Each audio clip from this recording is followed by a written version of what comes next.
What are we doing here? And where are we gonna go? It's like we just woke up one morning, and then it's welcome to the show. Don't ask any questions, just go with the flow. Make as much money as you can, and try your best not to get broke. Copy everything you see on the TV, from the hairstyles to the clothes, and don't think too often, just do exactly as you're told. And if you ever get confused, then just turn towards the alcohol. You'll still hear your thoughts, then just turn up the radio as you learn to live a lifestyle of drugs, sex, and rock and roll.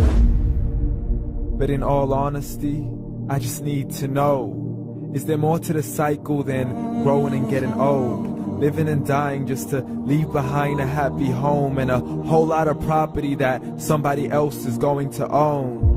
I just really need to know before the casket's closed, 'cause I'm not willing to gamble with my soul, nor am I ready to take any chances. These are just simple life questions, and I'm just searching for some answers.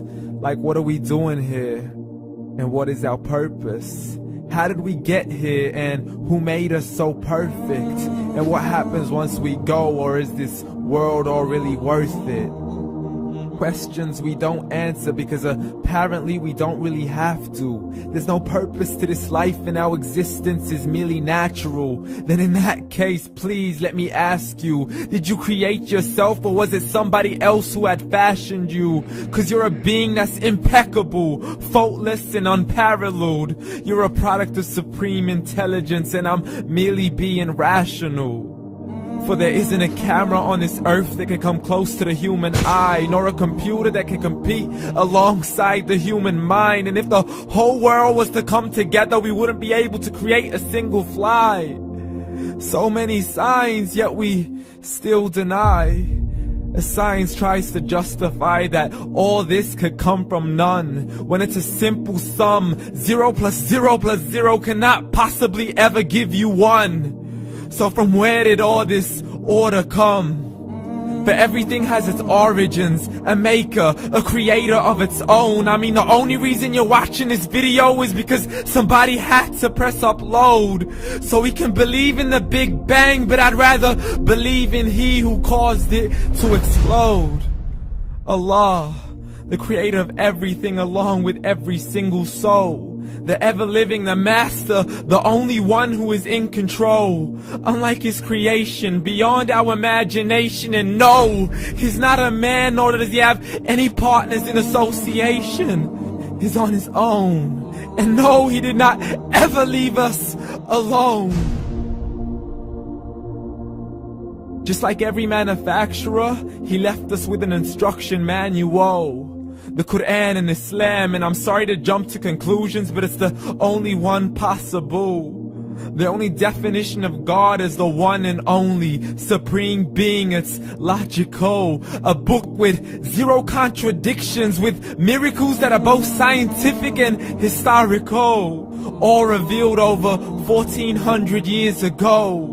Like the detailed description of the human embryo. The descriptions of the human embryo in the Quran cannot be based on scientific knowledge in the 7th century. To the mountains as pegs holding firm the earth below, and the 2 seas that don't mix in a complete separate flow. To the planets in orbit, alternating night and day as they stay in flow. The expansion of the universe and the creation of everything from H2O. To the stories of the past and the preservation of Pharaoh. To identifying the lowest point in the land where Persia defeated Rome.